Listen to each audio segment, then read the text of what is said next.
ఇప్పుడు శ్రీకృష్ణ పరమాత్ముడు దేవాది దేవుడు, ఆయనకు అన్ని కెపాసిటీలు ఉన్నాయి.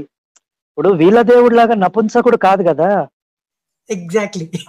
వీళ్ళ దేవుడు లాగా నపుంసకుడు కాదు మన దేవుడు.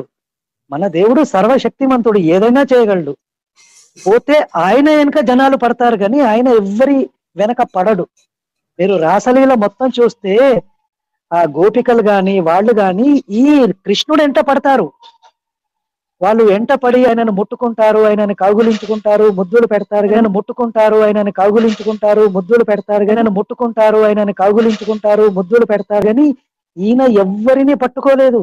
సో ఆయన ఇవన్నీ గమనించి ఒక క్షణంలో మాయమైపోతాడు. అక్కడి నుంచి మాయమైపోతే ఆ గోపికలు ఎంత అంటే, భక్తిలో రకరకాలు ఉంటదండి.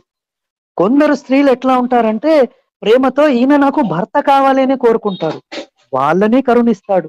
కొందరు స్త్రీలు ఎట్లా ఉంటారంటే ప్రేమతో ఈయన నాకు భర్త కావాలి అని కోరుకుంటారు, వాళ్ళని కరుణిస్తాడు. సో మీరు ఏ విధంగా కోరుకుంటే దేవుడు ఆ విధంగా మిమ్మల్ని కరుణిస్తాడు. సో మీరు ఏ విధంగా కోరుకుంటే దేవుడు ఆ విధంగా మిమ్మల్ని కరుణిస్తాడు. ఆ శక్తి ఆయనకున్నది, ఆ శక్తి ఆయనకున్నది. అందుకే వాళ్ళు కోరుకున్నప్పుడు ఆయన ఏముంది, మురళీగానం పాడగానే వీళ్ళందరూ ఇండ్లు అన్ని వదిలిపెట్టుకొని వెళ్తారు. అందుకే వాళ్ళు కోరుకున్నప్పుడు ఆయన ఏముంది, మురళీగానం పాడగానే వీళ్ళందరూ ఇండ్లు అన్ని వదిలిపెట్టుకొని వెళ్తారు. మురళీగానం పాడగానే వీళ్ళందరూ ఇండ్లు అన్ని వదిలిపెట్టుకొని వెళ్తారు.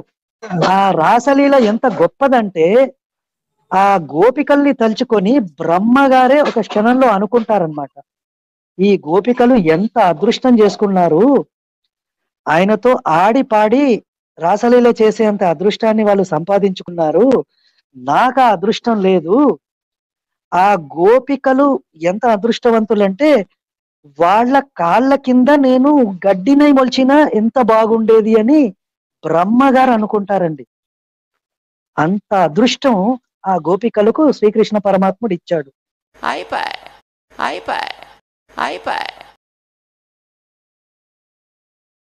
వాళ్ళు అడిగింది ఏంటి, సంభోగ ప్రీతిని. 1051 పద్యం సంభోగాన్ని కోరారు వాళ్ళు కోరితే, ఇది 1097, ఇందాక 50 దగ్గర చూసాం.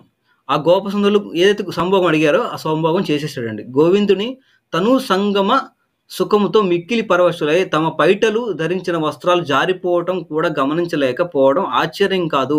దేవతా స్త్రీలు ఆకాశం నుండి ఆ రాసక్రీడ విలాసం అంతా వీక్షించి కరిగి సమ్మోహితులయ్యారు. పైన దేవతలు కూడా సమ్మోహితులయ్యారు, కింద ఉన్న వాళ్ళు కూడా సంగమం జరిగి చక్కగా సంతోషించారు. బట్టలు ఊడిపోయినాయి,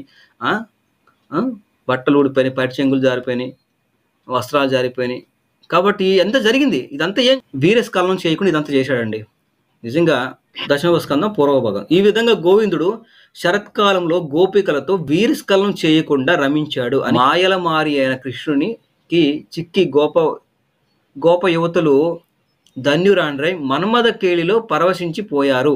కృష్ణుడు తన కరుణా కటాక్ష వీక్షణలతో చీర చెంగులను కేశపాశాలను లాగడంతోనూ, మొలనూళ్ళు చేతులు భుజాలు కుచాల స్పర్శలతోనూ, గోటి గిచ్చుల గుర్తులతోనూ, పరిహాస వాక్కులు కౌగిళ్లతోనూ మన్మధుణ్ణి తిరస్కరిస్తూ గోపికలను రతి క్రీడలో పరవశింపజేశాడు. ఇది సంభోగ ప్రీతితో. వాళ్ళు వచ్చింది సంభోగం కోసం వచ్చారండి.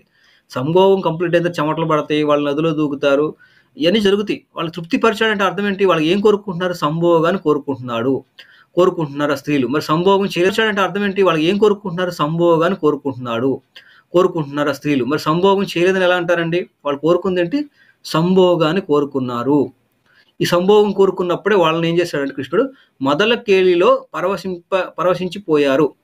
చూసారా, వాళ్ళ పరవశం ఎప్పుడు కలుగుద్దండి, మరి వాళ్ళు కోరుకుంది ఏంటి, సంభోగాన్ని కోరుకున్నారు. మళ్ళీ సంభోగం చేయకుండా వాళ్ళు ఎలా పరవశించిపోతారండి, సమాధానం చెప్పాలి మన వాళ్ళు.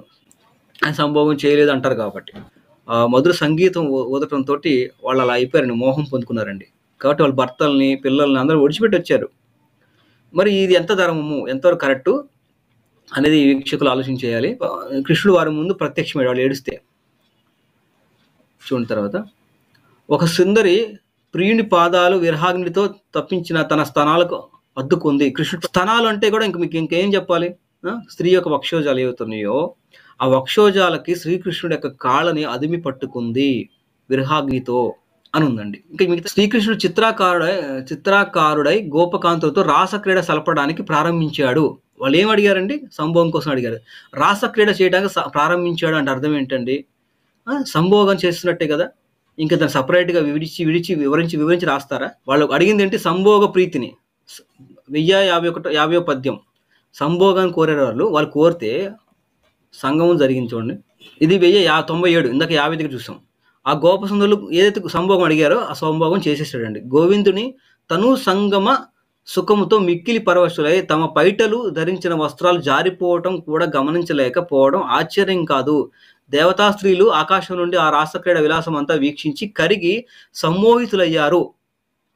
పైన దేవతలు కూడా సమ్మోహితులయ్యారు, కింద ఉన్న వాళ్ళు కూడా సంగమం జరిగి చక్కగా సంతోషించారు. బట్టలు ఊడిపోయినాయి,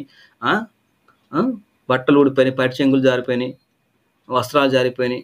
కాబట్టి ఎంత జరిగింది? ఇదంతా ఏం జరగలేదు ఎందుకు మాయ మాటలు చెప్తారు అన్నాడు. వీరస్కాలం చేయకుండా ఇదంతా చేశాడండి. నిజంగా ఇంక చాలా శక్తి సామర్థ్యాలు ఉన్నాయండి. వీరస్కాలం చేయలేదంట. కాబట్టి వీరస్కాలం చేయలేదు కానీ అన్నీ చేసినట్టుగా మనకి అర్థమవుతుంది ఇక్కడ. అది అయిపోయి